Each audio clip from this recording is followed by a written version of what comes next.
think so. Let's go for it then. Okay. Hi, Ed. Thanks for joining us on our podcast. Thanks for having me. Do you want to introduce yourself and tell everyone a bit more about you and who you are, what you do, and all that kind of thing? So the camera. No, you look wherever you want to look. So really my name's relax. Ed Plaister. I work for our family property agency in Weston. We cover up to as far as Hereford, down to Devon, all over. And I'm going to talk about business first. No, carry on. We can talk about personal second. But run an agency where we're quite diverse, deal with lots of different types of property, anything from lettings, sales, auctions, commercial, kind of throw a hand at anything. When you say auctions, do you mean auctions of houses? Property auctions, yeah. And do you do other auctions? other kinds of auctions? Chattels, yeah. We're starting to explore more and more chattel auctions, so the sale of anything, really, machinery. We're just about to move house, or we will be moving house, and I would like to get some furniture, and I want to put some crappy furniture in, as Mike says. Right, okay. Old people furniture, I think I referred to it as. That's right. Yeah, okay. So let me know. Okay, yeah, I mean, I'd probably recommend Clevedon Sales Room. Oh, okay. There's a great guy there that runs furniture, antiques, that sort of thing. Very knowledgeable, good for that. So, yeah, we tend not to get too involved with furniture and things like that. We're not Antiques Roadshow, unfortunately. One day maybe might make it onto the telly after this. I don't know. You never know. Sorry, I interrupted you. No, that's fine. But yeah, all sorts of property mostly at the moment. So family business, work with my dad, my mum, my sister. Oh wow. My girlfriend, now fiance, works in business as well. And yeah, I think family is really key for us. We all work very hard. We can't hide anywhere. You have to pull your weight. So, and I think we've got a very good thing going on. Main office is in Weston, where we're born and bred, really. But I've grown up around parts of here, where we are, just outside of Wedmore, Leiden mostly. So, yeah, love Somerset, love what it has to offer, love Weston as well. Very proud of where we live. So, that's what I'm up to at the moment. Does that answer your question? It's a good intro. Okay. Yeah. So with the property business, is it, I mean, estate agents. Mm-hmm. Estate agents don't have a good reputation a lot of the time. Awful. So how do you prevent that from occurring in your business? Well, I think being honest, number one, it is hard to be honest in the industry that we work with. You're acting for one side and you have to be as open and as honest within the rules of estate agency to treat your customer with respect, honesty, transparency. So estate agents have a terrible reputation. I won't hide behind that fact. Right. So hence why I use the term property agent rather than estate agent. Number one, because we're a little bit different, because we offer such a diverse range of services under one small agency. But just trying to kind of move away from that typical estate agency experience, so buying and selling property, typical with residential sales, is a very stressful, emotional, gut-wrenching process. And, we're designed to remove those stresses and strains and that typical experience as much as possible. You saying that is crazy, really, because Will, as you know, lives in America a lot of the time. And he sold his house on the market, sold his house, sorted, less than a month. Yeah. Money's all gone over. Yeah. Everybody's done what they need to do. Yeah. Sorted within less than a month. Yeah. Yet in this country, it takes forever sometimes. Why? Why? Yeah. Good question. Very good question. I think it's the system set up by the government. There are so many more elements that are being added to that sales conveyancing process from that point of when the solicitors are instructed. Yeah. And not to throw mud at solicitors at all, because again, they're just working within their remit of what they have to do. So that process is getting more and more and more in depth, probably due to the threat of liability. Everyone's trying to cover themselves. Everyone's having to cross the T's, dot the I's at every single stage. So and timescales is such a wake-up call for, when we're advising new clients at the moment. I'm kind of saying it's 5 months before, on a good day, before you're handing over the keys. If we had a buyer today. Wow. Because whilst you might have the best will in the world and your solicitor might have the best will in the world, to get it done could be 2-3 months. Yeah. It's the incoming party. It's their baggage. It's their situation. It's your onward situation. And I think you're right there, and people forget that there's so many moving parts.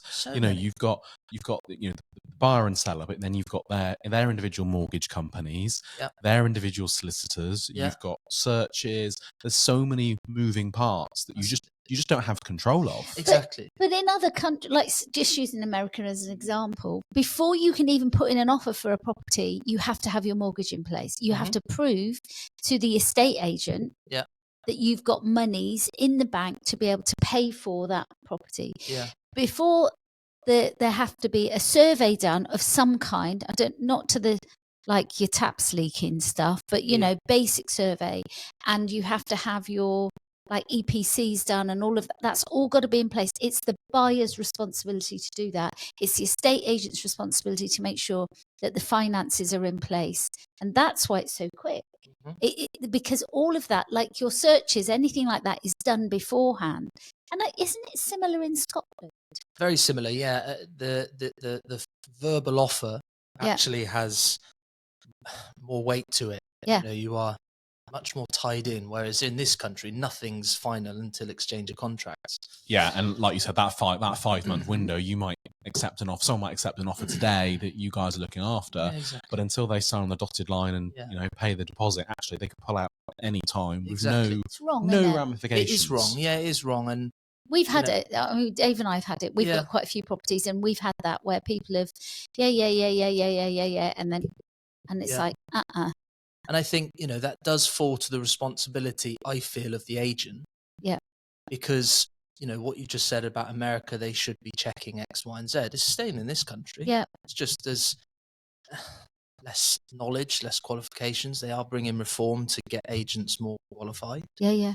Because, you didn't have to have a qualification to sell a property. So I think the standard within the industry is probably quite poor. As our standard before a property gets marked and sold, we're ruthless with checking the buyer's financial position coming in, because at the end of the day, we're recommending that buyer to our client. Yeah. And we're wasting our own time and money. Yeah. We're going with a buyer that can't buy. Absolutely. So it's discipline, number one, but not getting too carried away that your buyer's going to be excited if you have an amazing offer. Well, that's great. That's probably 30% of the job when you have an offer. It's the rest of the baggage that comes with it to give your client best advice. And being disciplined on saying, actually, this might not be the best buyer. Yeah. Having that discipline, that's a hard thing to do within the industry, because you get very excited when you sell something. but I suppose when you mentioned solicitors, and I've kind of used the same solicitor with for years, apart from when I've been forced by the bank or the mortgage that I've had to go through a different solicitor. Yeah. And I do feel sometimes it's about that communication. It's the relationship that you've got with your solicitor to be able to then do their job properly, to then communicate with. Because my solicitor's actually said to me, do not buy this property. Yeah. And I've been very grateful for her feedback. But that's changed slightly as well, isn't it? Because you don't actually have to use a solicitor, do you? Well, that's an interesting topic. Yes, our advice would be use a solicitor. Yeah. Depends on the type of sale, whether it's type of property transaction, I should say. If you're signing a lease, you don't have to use a solicitor. Buying an auction property, yes, there's an element of what the solicitor has to fulfill to register the title, but you could buy a property at auction, not even looking at the legal pack, and buy it blind, which we have done, and there could be big consequences to that. So, there's different needs for solicitors and different types of transactions. Your typical residential property, yes, you need a solicitor. And yes, you need to listen to their best advice. You could always ignore that advice. But again, it goes back to that element of liability.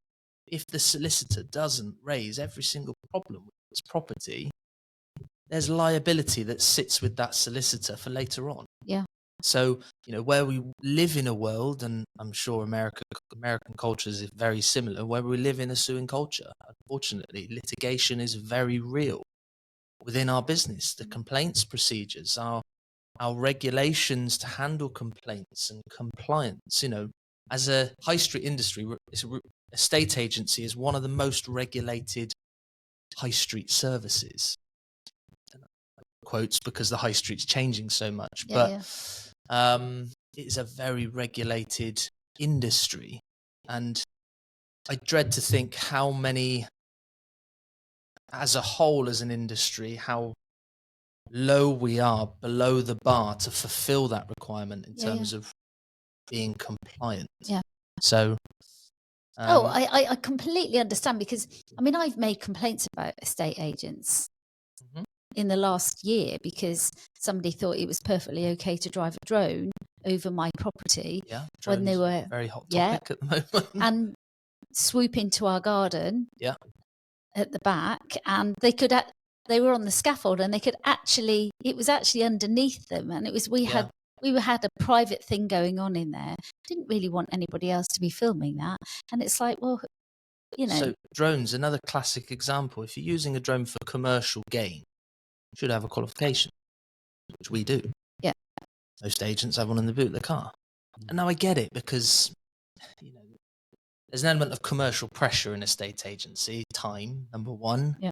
Money, experience, knowledge, qualifications. It's not estate agency isn't treated like a university degree.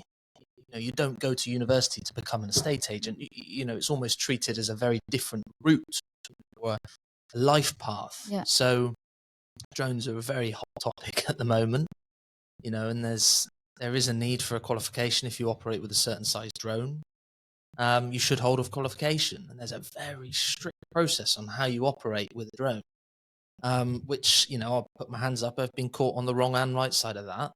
That's just a case of learning as you go on, with the support of the knowledge, the qualification. Yeah. I think that's always the way, isn't it? It doesn't matter what industry you're in. There's always going to be bits that you don't know until you know. Yeah, there's always going to be mistakes. I think anyone in any job, it's impossible to not make a mistake. We're only human at the end of the day. And I think, going back to a couple of points there that I think are really important, I think there's definitely a lack of knowledge with customers about how the process of estate agents or buying and selling property works.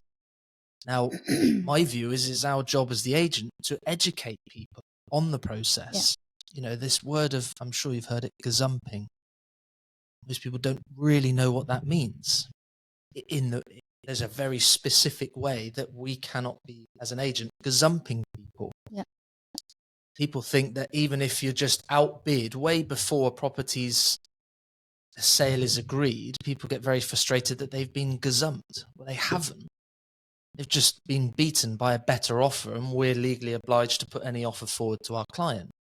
So again, I think there's a lack of education within the country about how the process works. Number one. But then that comes back to the moral factor, really. As a country, you go to Scotland, for example, and you shake hands on £30,000 on that property, and then somebody else comes along and says, well, I'll pay you £40,000.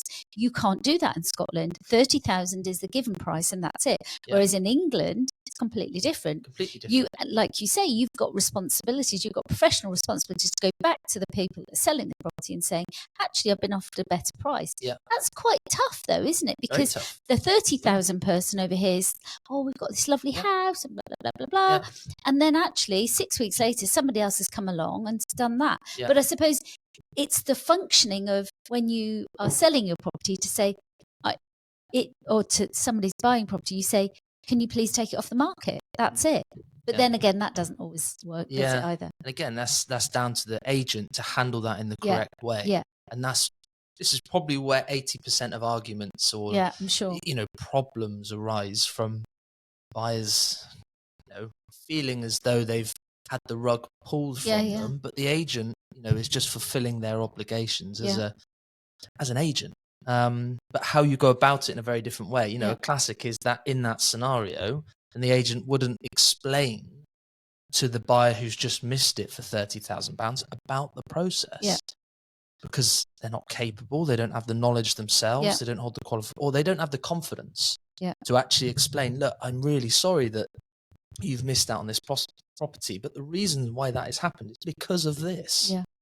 And it's not, whilst I appreciate we're the agent involved, but it's not, without just saying it's not my fault and washing my hands with it, but again, it's just improving that engagement with buyers and sellers. And I think the thing is that when it becomes uncomfortable, and if you don't have the confidence or the qualifications, experience perhaps is a better word, then very often what will happen is the agent becomes very quiet. Massively. And they back off. Massively. And then you're at a point where the buyer doesn't know what's going on, the seller doesn't know what's going on, and then you have that estate agents are always saying, do you know what I'm saying, isn't it? And I think that's shiny suits. I think that's one of the big things that I've noticed a big difference when talking to you guys and working with you guys is that you really look after your vendor. Because they're your client ultimately, whereas other estate agents, they just want that sale. They just want the money. They'll tell you what the bottom line is. They will, allow you to pay that bottom line. Then they'll take it off the market, and that's great for a buyer. But again, coming back to it, who's the client? Sure. And there is a balance there because, well, for us, number one is our name above the door. So, our reputation for us is our most valuable asset to our business, our reputation, number one. So I'm not prepared to throw that away just to, get some sort of deal because it's not worth it. I'm here for a long time. We've got succession within our business. I want my dad to retire and enjoy it. And I want me and my sister to flourish and thrive and grow the business. So it's a long game here for us, not a short, quick win. Yeah, which is really good. So talking about other parts of the business, and so I know you also a big letting agent in the area. Lettings. Tell us about that. Christ, where do we start with lettings? And all the rules that come with that, because that is, you talked about compliance and things like that and qualifications with estate agency. Oh, I think letting agents is even worse. Definitely, no question. It's always within an agency industry. Lettings has always been treated as a poor relation of estate agents. Estate agents seen as glory boys that do all the hard, fast selling, and letting agents has been treated as the poor relation. But it's the backbone of our business for sure. We've got a great portfolio of managed properties, really great landlords that work with. We're quite selective of the type of landlords that we work with because of the difficulties within property management. How do you select that?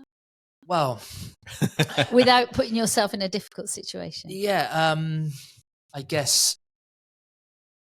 I guess you get you're going to get landlords who are willing to redecorate properties, maintain their properties and so on. And you're going to get the landlords that go, nah, don't worry about that. Just get it relisted, get it back on the market. Yeah, for sure. I mean, I think, that's a very difficult question to answer. Sorry. No, I think it's good because type of landlord, type of property, type of person they are, their ambitions are, what their long-term goal is.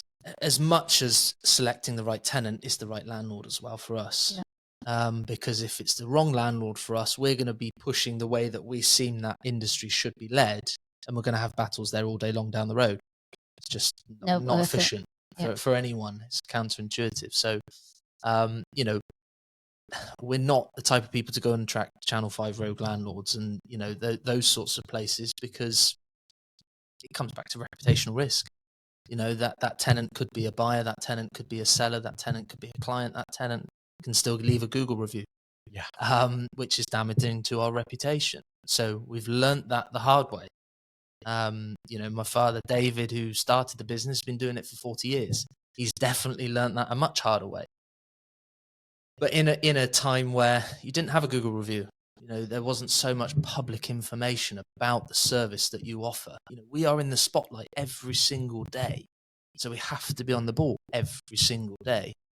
So lettings is a very exciting part of the business. I love it. I love, the problem solving, the speed, the focus, the attention, the hurdles, you have to be engaged with property management.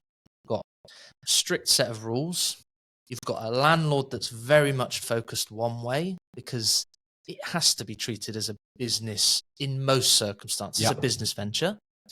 And you've got a tenant that at the moment in the current climate is, to be honest, being backed into a corner. Yeah.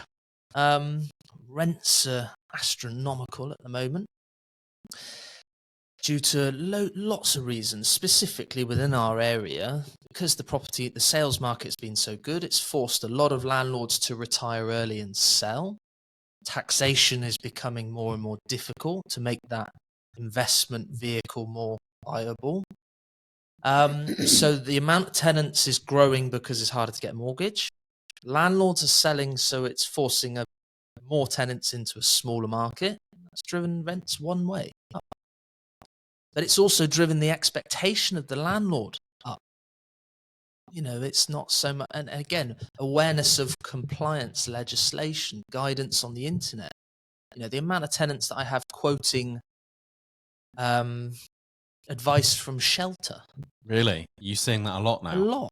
Wow. And they're using that against us to argue their point. Wow. And of course, Shelter are a housing charity that provide no housing. So, I just want to interject there. Is that there is and it really frustrates me slightly because we have people that we need to house people, vulnerable people. Yeah. And there is that,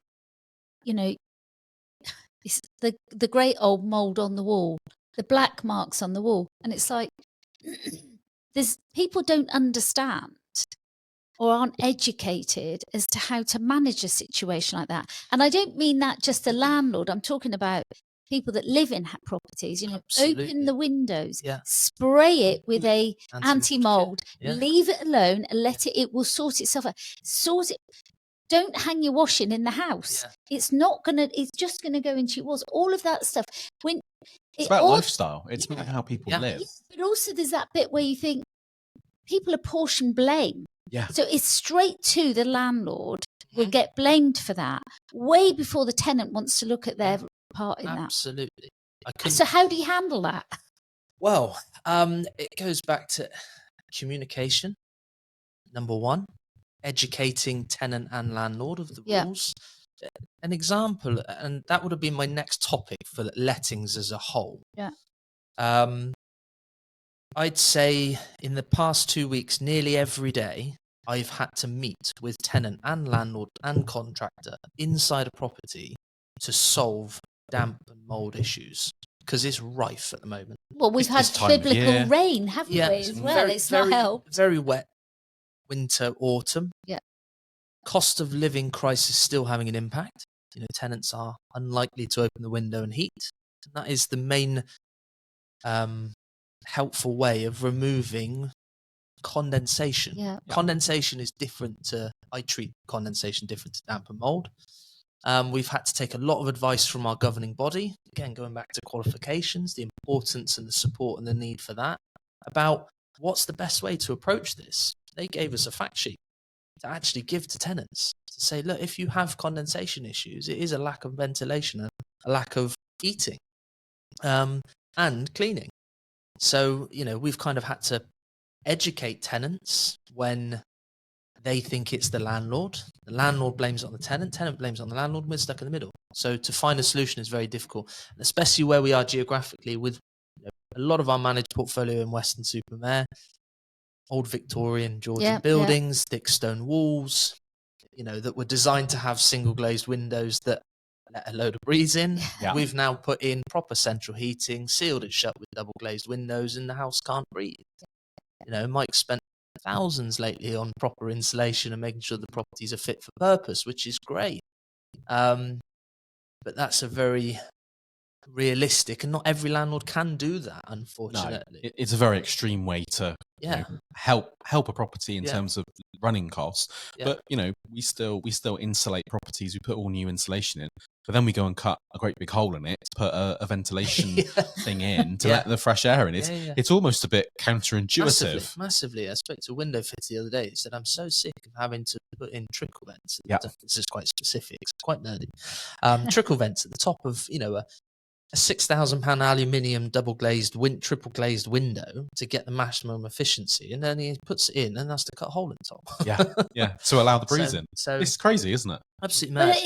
But that's the thing, isn't it? It's that design fault. It's a design fault, really, at the end of the day, of houses. But also coming back to is the damp that's in the house caused by the condensation? That's our job as an agent to figure that out. But I think sometimes that as an agent, but also, I mean, I'm a landlady, if you want to call that. Yeah. Creating that, it must be tough on you guys, because I can be a lot more assertive than perhaps you can with our tenants.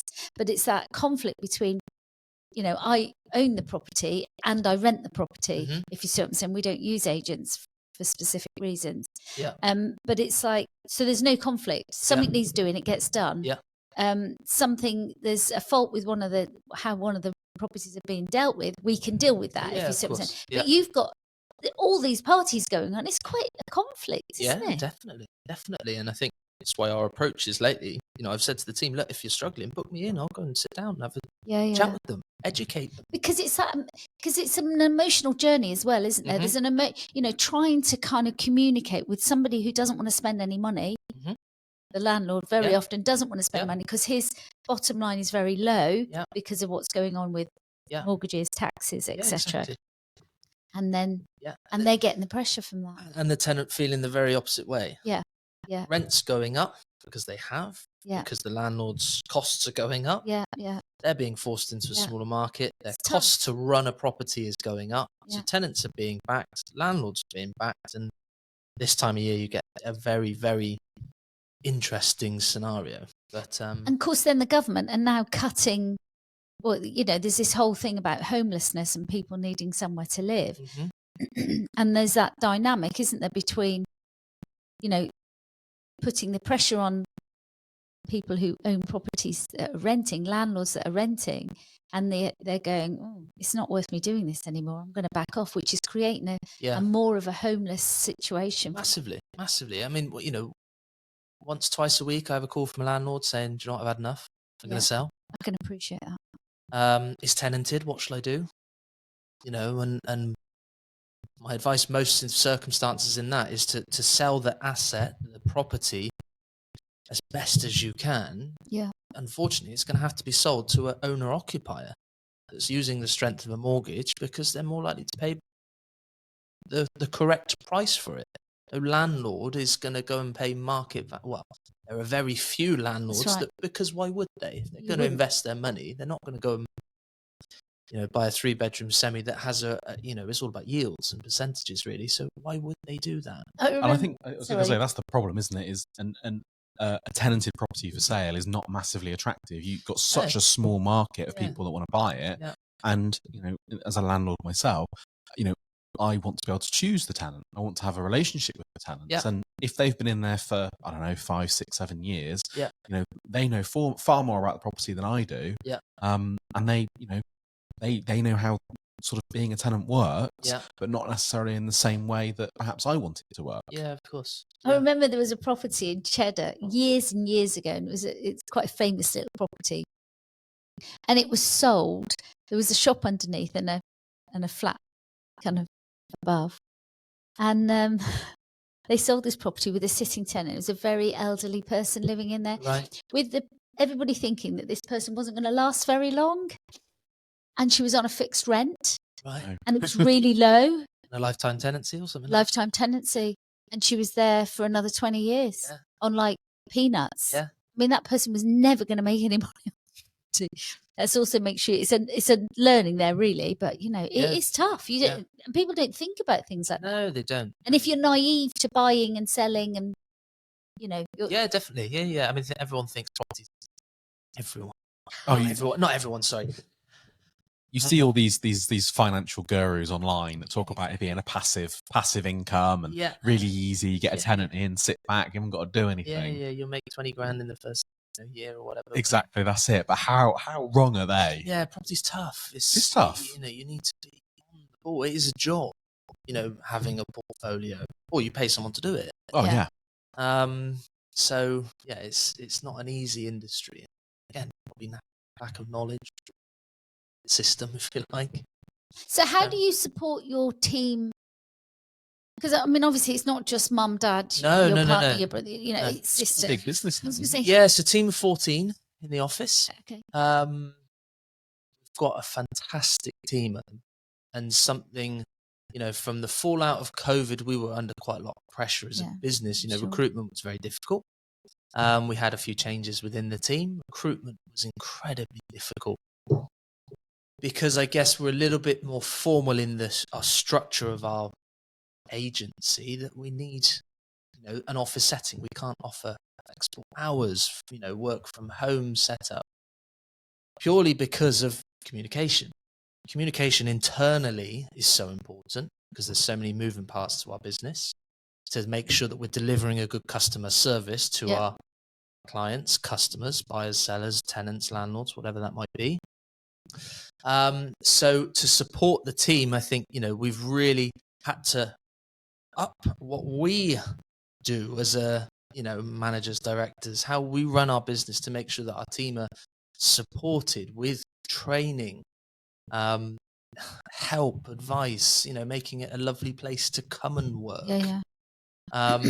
Which we've always kind of had as a focus for us as running the business, but we've had to step it up, and keep improving how we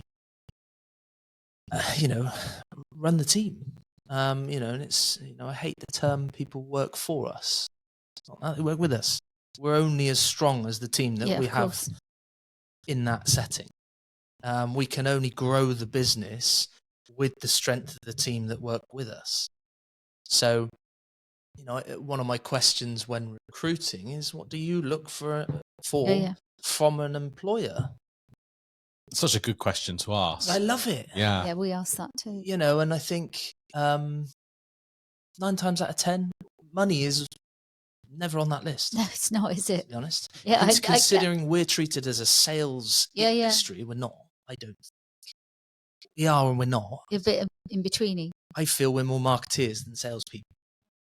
And then delivering a customer service alongside. Yeah, it's a service industry. Actually, I would agree with that completely. Yeah, because it's, what do you want as a buyer and a seller? You want really good service, and you want really good marketing of your property, whether that's a rental or a property for sale. So I think you're actually right. Yeah. So, but going back to the team, and when I asked that question, sometimes that is training and support from the team wanting from us. So great, we put that structure in place. Yeah. So I guess my question is then, obviously you provide a lot of support and a good working environment for your team. Yeah. Where do you get that support from, and learning and things? Yeah, I mean, so we're quite unique in the sense there's all sorts. Rightmove offer, part of the Rightmove package is we have an awful lot of material, webinars, seminars, training aids. It's just one of about another 5. Zoopla, but probably not as strong for us. We're part of the Guild of Property Professionals. I don't know if you've ever heard of it. It's a network of 803 independent, award-winning agents for certain areas. You're invited to join. And part of that network is you have marketing tools to help expose your properties, I guess, to compete with the typical corporates that say we have 50 branches and can put your property everywhere. For me, that's irrelevant. But it is a network of independent, owner-occupied businesses that are equally as motivated, forward-thinking, and have control and are agile. But part of the guild's, I guess, support is training, compliance. They send out a weekly compliance from a dedicated compliance person. Wow. A webinar or a session or something specific to property. So that's a great training aid. Yeah. We have a qualification system. So depending on what stage each team member is, a goal for everyone is let's gain a qualification, depending on what department they're working in, whether that's sales, lettings, auctions, commercial. Do you find there's sometimes a bit of apathy from your staff about actually training?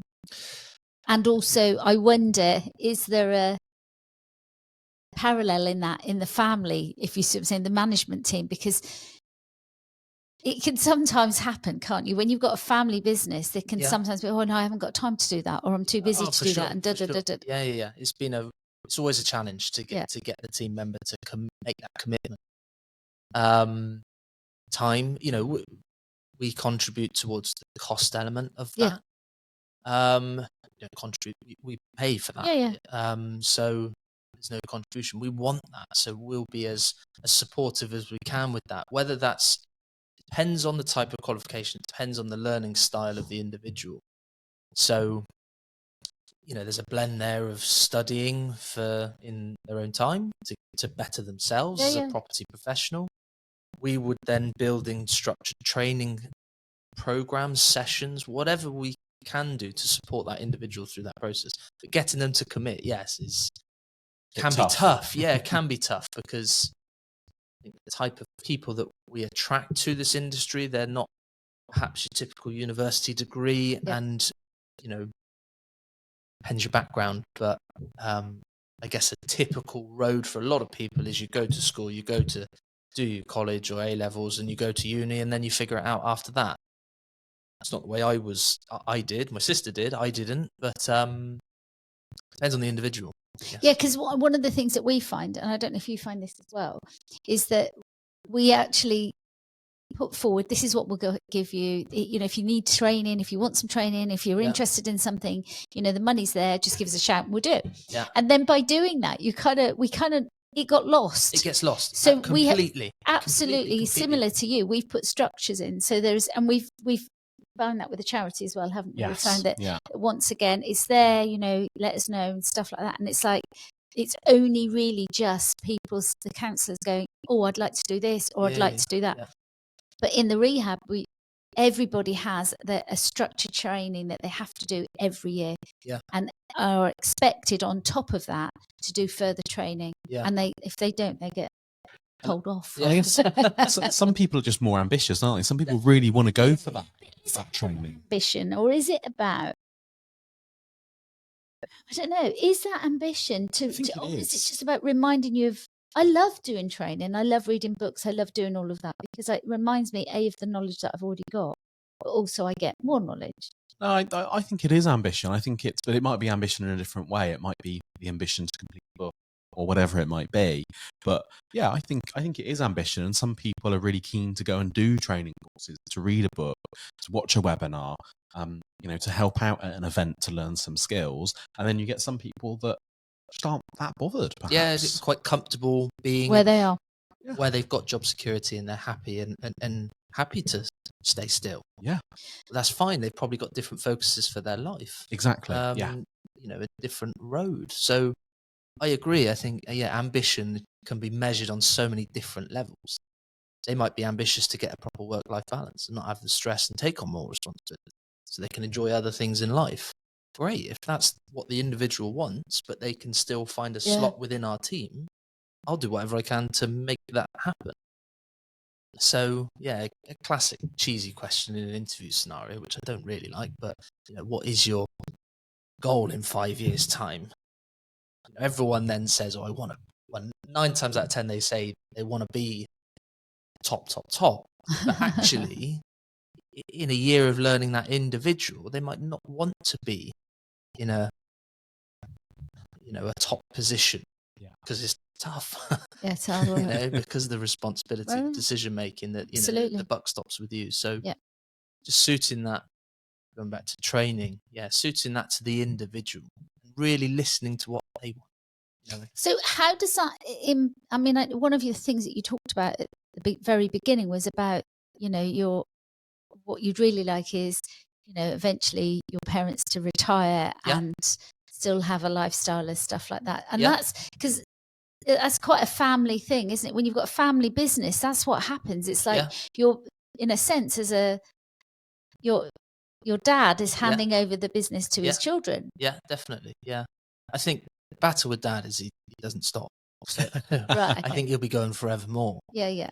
Do you think there'll come a time though where you kind of, I'll have to say, I want to, because he's grafted his whole life. I want to be able to say, how old's that now? 63. Yeah. So, do you know what? Because I'm in a similar position. So, you are actually family business. Exactly. Similar age. Can't have but similar age, and it's like my daughter is that is now kind of doing the day-to-day running stuff, and I'm in the background. But it's like, when do you stop working? When you've got your own business, it's what you've done.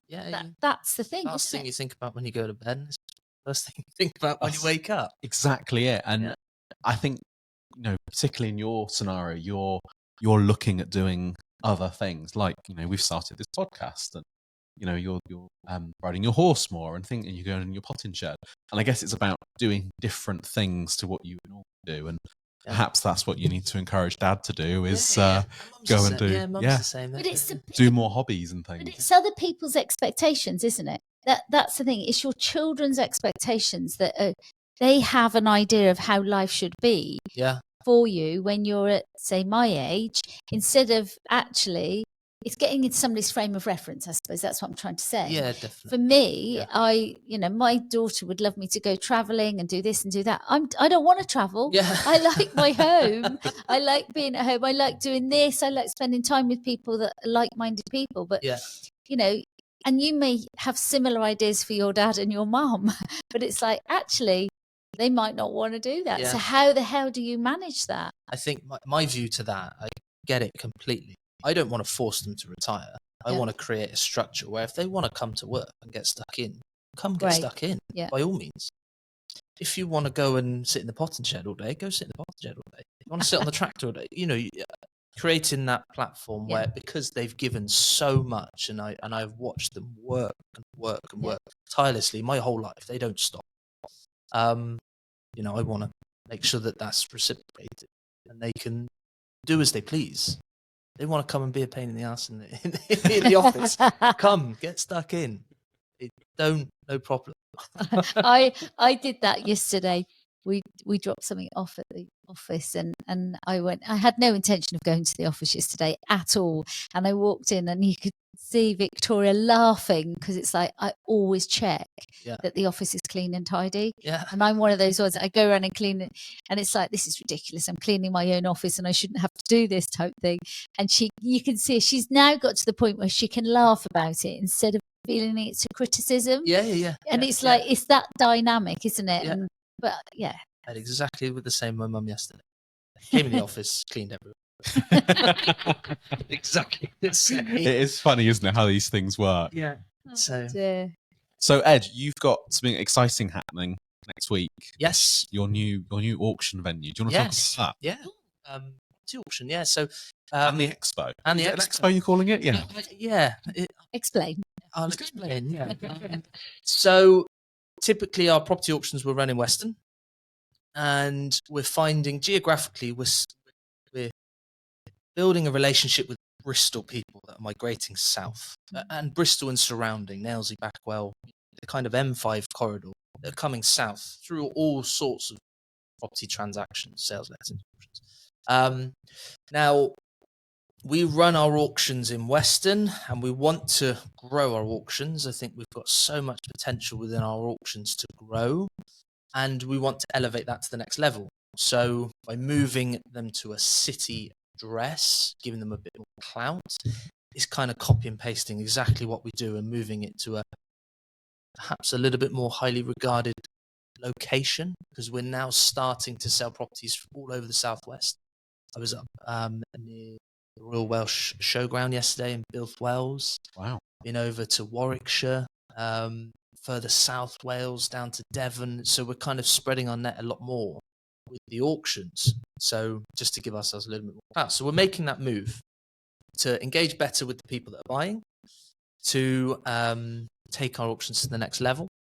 And we're one of very few auctioneers that like running a traditional auction live in the room, rather than COVID retreated most things in the world online. Email. Many of them have gone online now, haven't they? And it's not the same. It's not the same. And the feedback that we get constantly is that like being in the room. I enjoy talking to people. It's my job. So we like that traditional setting, but still having it streamed online. Similar setup to this. I normally sat there pressing buttons that I don't really know what it does, but we live stream the auctions and it's set up properly as well. So that move's happening, and that starts. The first one is next Thursday. Then alongside of that, to kind of create a buzz, we're in a really unique situation. We're very proud of West Country and feel that there's so much hidden potential geographically where we are, and that kind of comes out to where we are here, further south towards Highbridge, Bridgewater, further east towards Wells. So there's so much potential. So we've created that's a sub-brand of us, so it's not all about our name. We're very good at putting our name, our family name on everywhere, but we've kind of created a different brand called the Invest West Property Expo to kind of demonstrate what other businesses that are trying to grow and are related to the property industry can have a stand and get stuck in with what we're trying to offer with property. Right, can we just stop there for a minute? Yeah. Okay, you two are young people and I'm old. So you're saying Expo is like an expedition, yes or no? Exhibition, yeah. Yes. So why is it called Expo now? Which is why I was saying... Cool term. Just a shorter term. Why? Sorry, let's not even go there with that. But do you know, I think sometimes that excludes people like myself because I haven't got a clue what you're talking about. Well, underneath the low, it does say property exhibition. Thank goodness for that. We'll cover that. You covered that one. Well done, It is hashtag Invest West. Right, okay. Just to kind of try and create a bit of a And is it buzz. purely about property? So the exhibition. Yeah. Use exhibition, not expo. No, you Expo. I know where I am now. It's industries that are related to the property industry. So we've got 11 stands next week: financial services, architects, builders, kitchen suppliers, Barleywood Kitchens. Oh yeah, no, Josh. Yeah, Josh, yeah, you would know. Who's supposed to come on and has never quite got here because of having babies and stuff. Well, come to the auction. You can kick him yourself. He's our closest friend's son, so he's like. So window fitters, concrete supplier, Ollie Seymour in Wedmore. Yeah.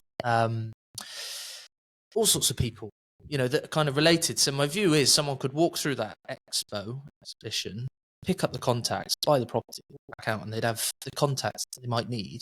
And these are people that I would recommend. These are people that I would trust. Again, our reputation is a little bit on the line here as well. So I want to recommend people that I know will deliver a good service to our customers, clients. Well, I can recommend a really nice window man. Window man? Yeah. Did our windows. He's brilliant. Was he? Yeah, absolutely. Nick Hale, I think he's called. Right, okay. I might have his name wrong because I'm rubbish at names. But he was brilliant. I mean, I suppose because we're building at this moment in time, so you meet people. I could tell you about lots of people that have helped us and have been absolutely brilliant. Yeah. But it's like, you went to that one at Bath and West. Oh, yeah, I went to Expo. Yeah. Bath and West. And there's such conflict between what your experience was and what Dave's experience was, because Dave went as well with Tim. Dave's my husband. And it was completely different. Dave loved it, came out buzzing, and you didn't. Yeah. So They're all different, aren't they? They are different. Yeah, I think, It's trying not to be not trying to forcefully, we're not at the NEC trying to create a big. No. Just, trying to create a bit more of a. It's almost a community. Exactly, a bit of a buzz around that auction setting. Get more people there, get more people to unlock that potential. Yeah. And the businesses that are coming, they're all young, ambitious, businesses that are trying to thrive within our geographical area. So great if we can create something around that. Fantastic. And it's a really cool idea. I agree. And I think the nice thing about it is, like you said, it's promoting local businesses. It's really important for us to do. I mean, I shop local, I do everything local. As much as I can do local, I do local for that reason, because I think it's so important to keep our kind of community together. Yeah, keep it alive, definitely. Yeah, I'm really excited. That's the auction. The Expo. Sounds really good. And what's the plan? What other plans have you got for this year that you can share? Oh God. Well, the problem with our business is because we offer so many different things, we're pulled so many different ways. So I get a little bit archaic with my energy, and Dad keeps telling me, "Come on, focus and pick a plan." And great, let's go for it. So growth, definitely. Specifically, auctions and lettings. I think that's on my agenda massively. I think, quite interestingly, we're trying to broaden our horizons into insolvency. Okay, interesting. And build new relationships with insolvency practitioners to feed into our auction setting. That's a great idea.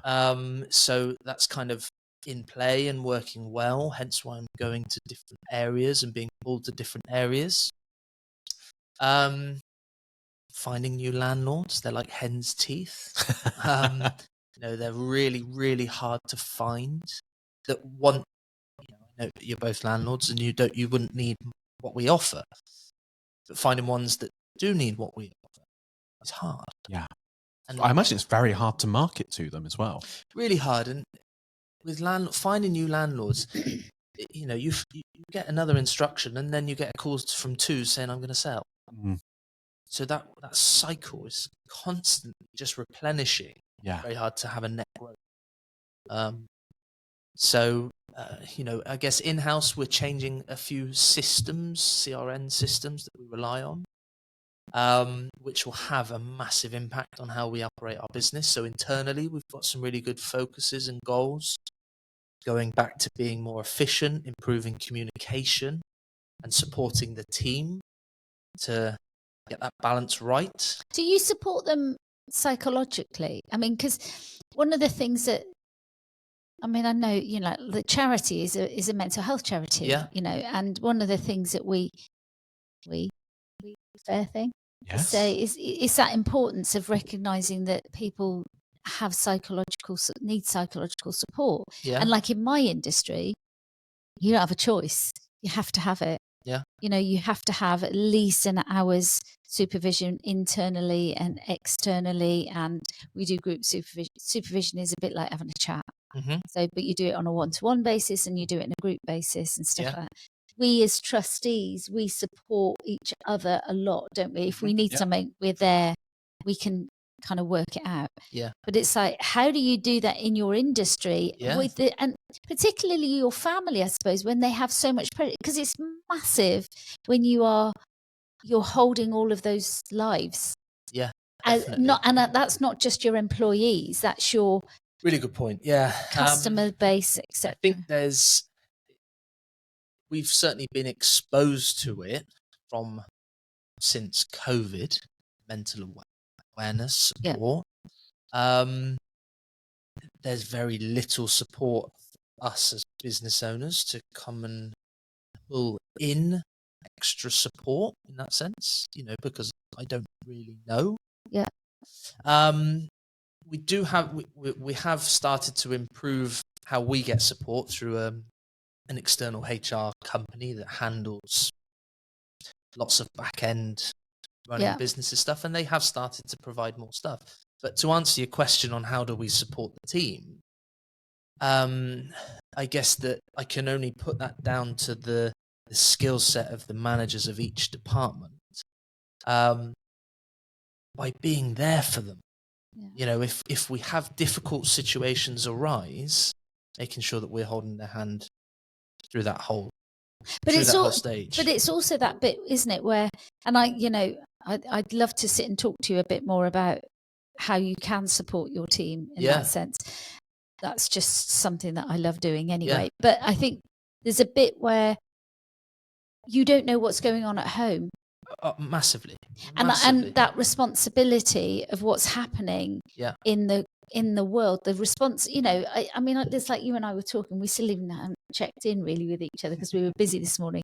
But that bit about, I've had a really stressful day yesterday, and it's like we haven't even chatted about that. Well, we will chat about it today, won't we, at some point? I imagine so. But, well, you will. You will. It gets dragged out of you, honestly. That's that thing, isn't it? It's like the gaps that are created through, what's going on at home, what's going on at work, and at what point do you correlate the fact that that is going to impact on? Yeah, it does impact. People are off sick. People, etc., etc.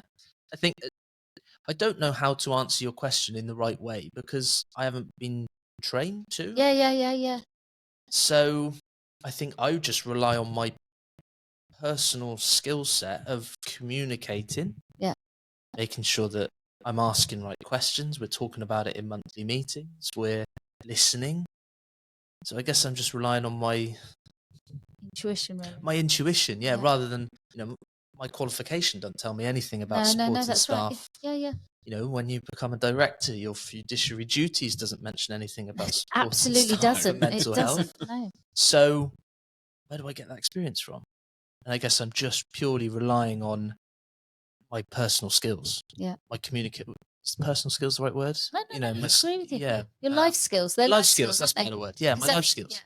But I suppose it's bringing it into the forefront, isn't it, rather than it being on the back boiler? Because very often, if you look after your staff's mental health, and it doesn't mean to say everybody's unwell, it's just your general mental health, then actually they perform better for you. Yeah, definitely. If you don't, then the likelihood is they won't. And I think as I'm kind of digesting that topic in my head, I guess we probably do an element of that subconsciously. Yeah.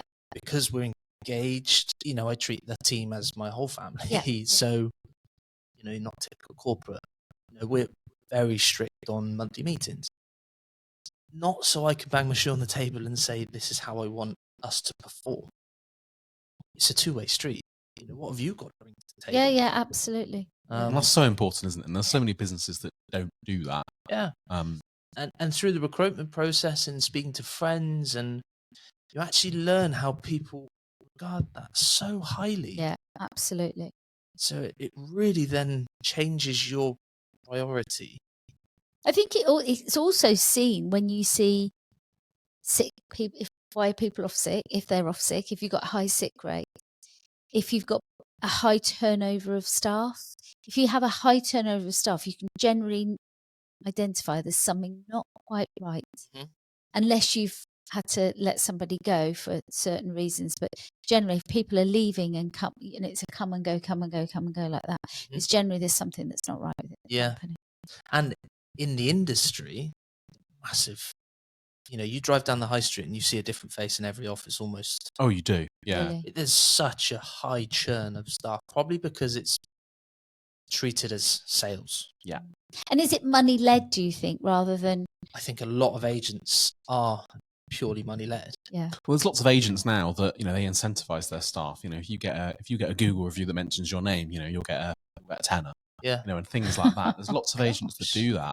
If you get a second viewing, you get a bottle of wine or whatever it is. Yeah. And it's, I think the way that you guys run your business is so different. Yeah. It's quite admirable, really. Yeah. I almost liken it, as I've been listening to you, I've been likening it almost to how banks used to operate. Yeah. That kind of, it's about the customer, it's that friendship, it's that, all of that. And that's so important. Yeah, definitely. Can you remember when we went to view that property, you and I, together? Yeah. Let's go see the guys. Yeah. Went to see they weren't working for these guys, were they? No. Just checking. I was just thinking about offend you at this point. We sat on the drive for 30 minutes almost, didn't we? They were late. Yeah. They didn't know anything about the property as such. Absolutely didn't know what a ditch was. Didn't know what a ditch was in a field. Didn't have any idea about who owned what and what was going on around the property. It was like, and then the agent left early because they were late. They were then going to be late to their next appointments. They had to leave us with the vendor, just wandering around. Typical feedback. I hear that every day. It's awful. Someone's had a bad experience because someone it's not their fault, but they were unprepared, untrained, haven't been given the structure and the tools to deliver what is expected. So I put that directly down to the runners, the people who's running the business, not the poor individual who's turned up trying to do their job. Do you ring the person that you're selling the property to or viewing the property with to say, how was your visit with the person that came to see you today? Because I think sometimes people are nervous to ask that as companies, so therefore they don't get the extra feedback to instigate change. Yeah. Self-review is always very good. Absolutely. I was going to say something else. I think just going back to your point about a bottle of wine and I don't have a problem with that approach. No, I don't. Good for them if it works. Our way, I think, works for us. Yeah. Very difficult if you are sat on the top and running 40 branches. it would be hard to maybe adopt our approach because we're such a time poor industry. Yes. Yeah. Such a time poor industry. So just getting that balance right, not making excuses for them. No, not at all. And I'm aware of time. I was about to say, on the subject of time, we try and do these for about an hour. And we how all long have we been going? We've been going just over an hour, which is amazing. On and on and on. I know. It's been great chatting. Great.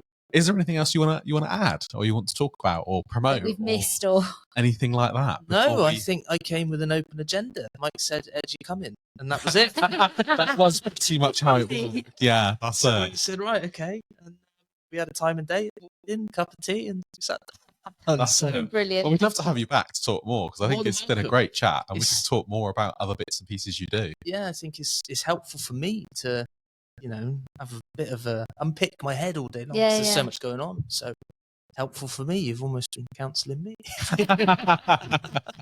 So no, thank you for having me. So how would people contact your company if they wanted to sell the house? Buy the house? Google David Plaister. Don't spell it like plaster. Spell it like Plaister. Plaister. The office phone, email, website, Instagram, Facebook. Contact Mike. He has my mobile number. I better start following you. Yeah. Give us a follow. LinkedIn. I guess all the normal ways. But yeah, if you've got anything property related, we'll throw our hand to anything. I think we'll do a good job for most. So if you fancy, come and say hello. Come and say hello.